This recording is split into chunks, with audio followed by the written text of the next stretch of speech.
Three, two, and one. Hi, everyone. This is the Flourish 5, where you get to know and love Black-owned brands who are with Flourish, where you can shop and fall in love with their products. With me today is Ernest from Earnest and Humble, a coffee brand from Uganda. Hello, Ernest. Welcome. Hello. How are you? Glad to be here.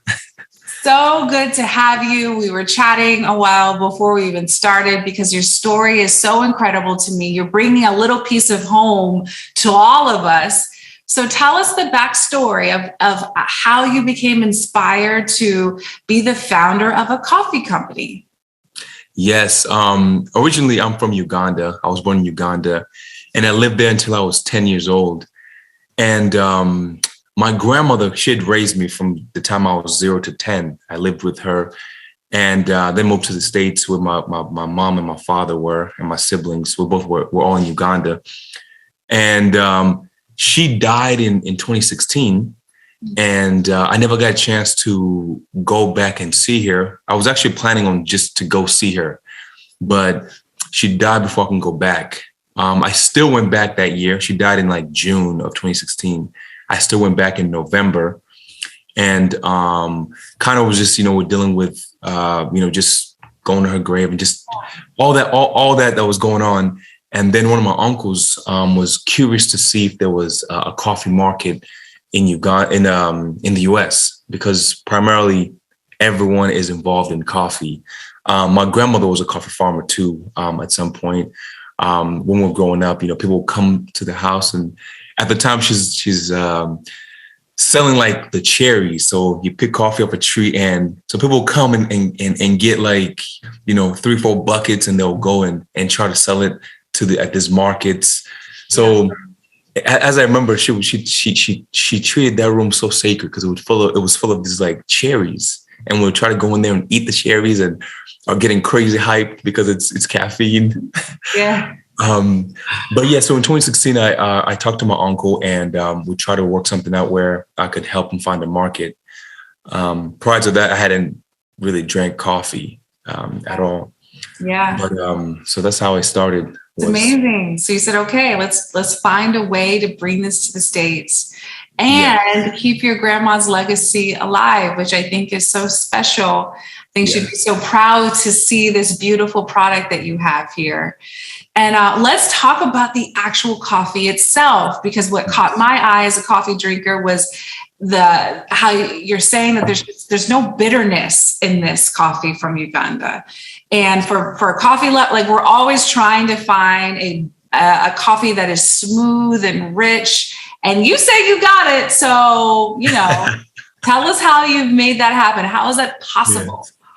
Yeah. So basically, Uganda is this, farming is a huge part of the whole country. Pretty much, it's one of our biggest industries is just some type of farming, and a lot of coffee trees grow around banana plantains. It's banana trees.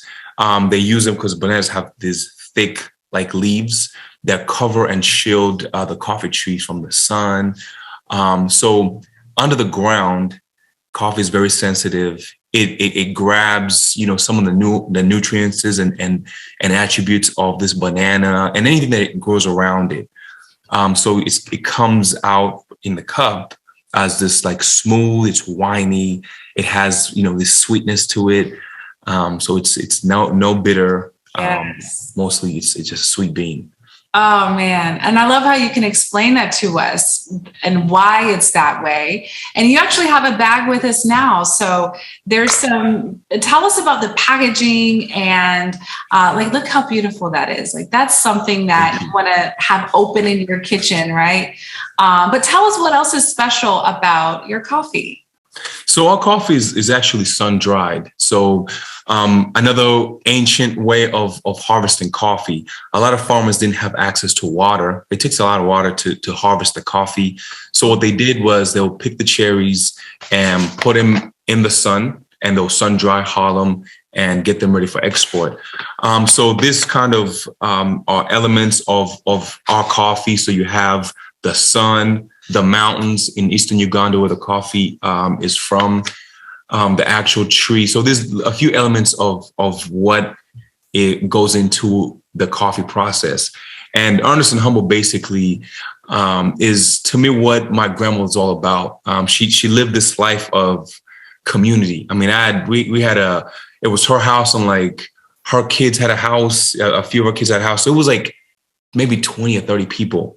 And it was, me, my siblings, a few of my cousins.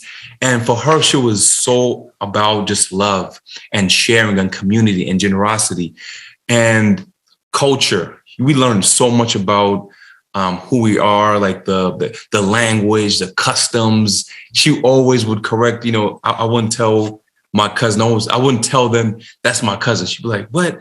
That's your brother. That's your sister. Like, she never, right. She was like, that's not you. You said that's your brother. That's just, and your mom's, my mom's like sister, that's my mother.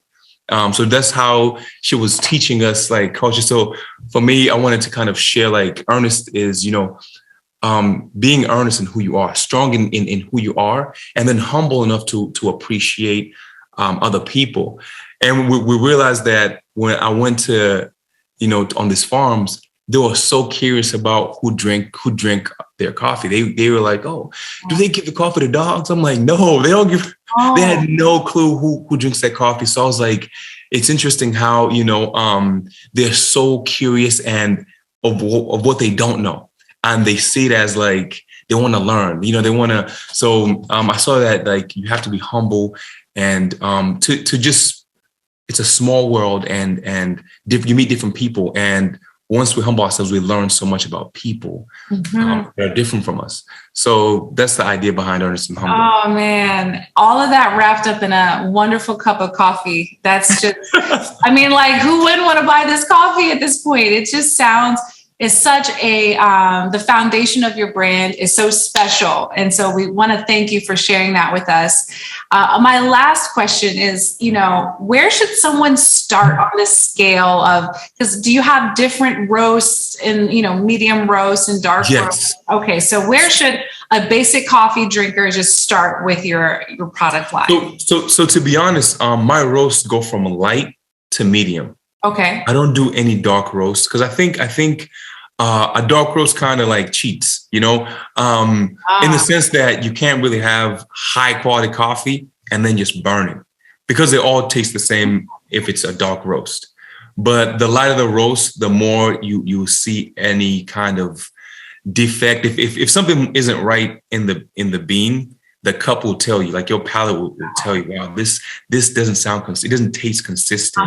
There's something missing. So we like to keep it as light as possible. And it has high caffeine. It's, it's stronger in caffeine, but it just, you get to taste the actual qualities and the story of the farm is right there. What does the soil tell you? Very similar to wine, like, what is in the terroir? What is it telling you? What grew around it? What was the elevation? All those things tell the story. And I think that in the lighter roast, you could capture that. So do light and medium roast. It sounds so pure. And I admit I didn't even know that about coffee, that you're burning coffee when you're drinking dark, like it's burnt coffee at that point. It's so what they do is when you're roasting it, you just keep it in the roast as long as possible, and it crystallizes it becomes this oil. It's a dark roast, and it just becomes bitter. And people think it's stronger, but it's actually less caffeine. It's just because it's burnt out. Listen. And the sugars are burnt out. Like it takes out the sweetness. Wow. So I'm about to put my coffee away right now because it's dark roast from probably Colombia. So I'm like, I'm doing it all wrong. We're trying to get people to see how coffee is a specialty, just like people know wine or craft beer, or chocolate. It could be, high level. So coffee is the same way. Our coffee is double hand picked from farmers and, put on raised beds, the right moisture content, all these little details that, should make for a really good experience. Yeah. Well, I believe you 100%. We are so glad to have you on Flourish. I want to officially welcome you and thank you so much for coming on board and offering your product. You know, as we grow, you will grow. And we just love supporting your legacy. Wow, I'm so grateful and humbled just to be here and be a part of this. I mean, these are always incredible platforms to be a part of.